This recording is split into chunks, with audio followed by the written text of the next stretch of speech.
du mandat présidentiel, il faut se rappeler ce qui s'est passé.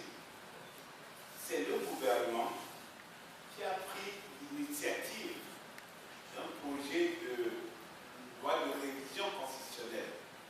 Ce ne sont pas les députés. Et l'Assemblée a été saisie par le texte du gouvernement. Dans le texte du gouvernement, il n'y a aucune mention concernant la date à partir de laquelle la révision, si elle intervenait, pourrait être mise en application. Qu'est-ce que le gouvernement a fait? Le gouvernement a introduit dans son projet les diverses recommandations qui ont été énoncées par les partis et aussi surtout par la commission justice, vérité et réconciliation. On ne peut pas dire aujourd'hui que la commission justice et réconciliation est une commission composée des membres de l'opposition. Si vous connaissez la composition de cette commission. Or, si vous lisez les 68 recommandations de cette commission, vous verrez qu'il y a une recommandation numéro 5 qui demande à ce qu'on procède à une révision constitutionnelle en réintroduisant l'ancienne disposition de la Constitution de 1992 qui légiférait sur la limitation des mandats. Et donc, c'est ce que le gouvernement a fait. Le gouvernement a tout simplement réintroduit la disposition, je crois que c'est de l'article 60, tel que cet article 60 était révélé dans la Constitution de 1992. Il en est de même pour ce qui concerne le scrutin majoritaire à deux tours. C'est la recommandation numéro 6 de la Commission de justice, vérité et réconciliation qui a aussi demandé cela. Et curieusement, à la même époque, on nous a tous distribué à l'Assemblée nationale un document qui continue d'être distribué, qui s'appelle le livre blanc du gouvernement sur les recommandations de la CDJR. Si vous lisez ce livre blanc qui a été discuté et distribué à tous les députés, vous verrez que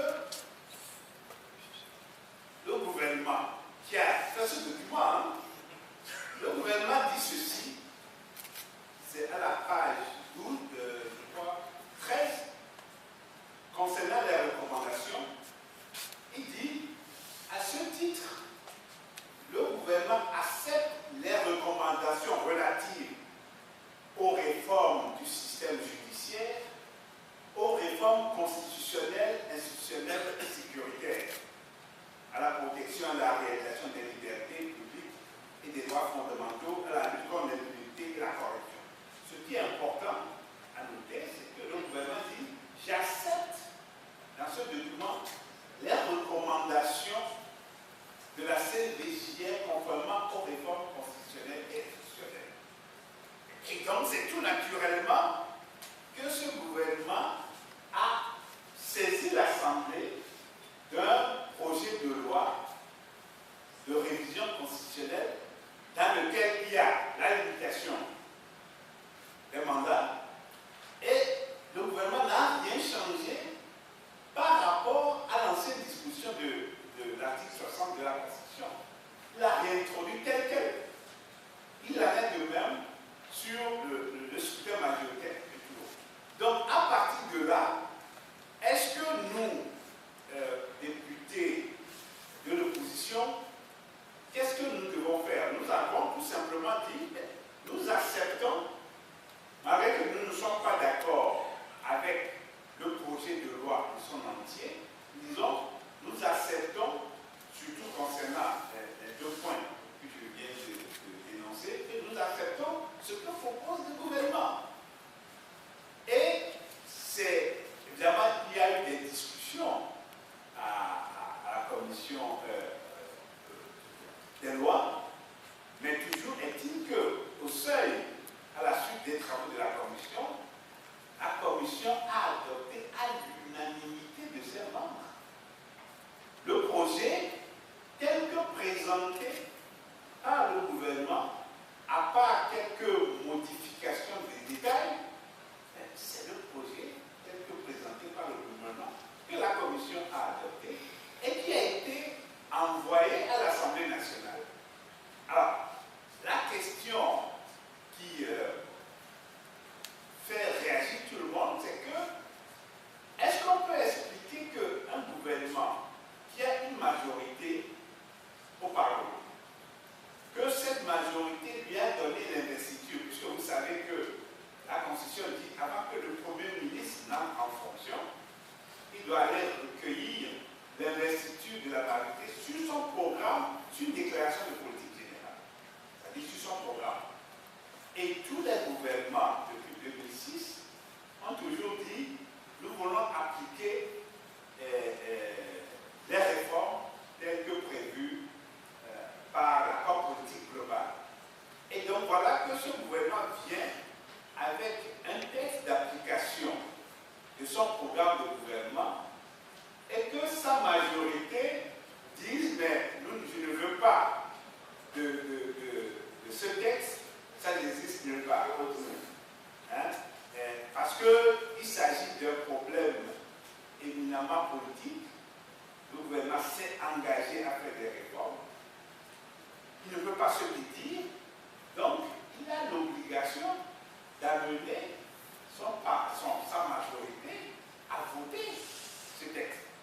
Qu'on ne nous dise pas que le Parlement a agi de façon souveraine et libre. Non, en politique, je crois que ça n'existe pas.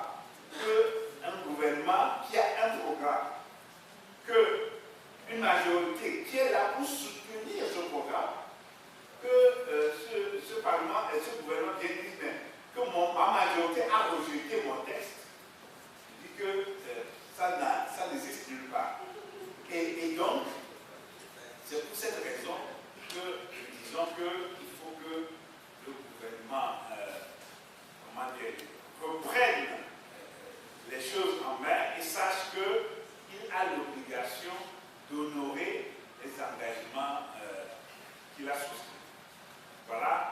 Et donc, pour résumer, je dis que aucune proposition n'a été faite pour introduire une disposition transitoire dans le projet envoyé par le gouvernement. Il n'y a aucune modification qui a été apportée au projet du gouvernement. Et donc, c'est ce projet qui a été envoyé à l'Assemblée nationale et qui a été rejeté par sa majorité. Merci. Maître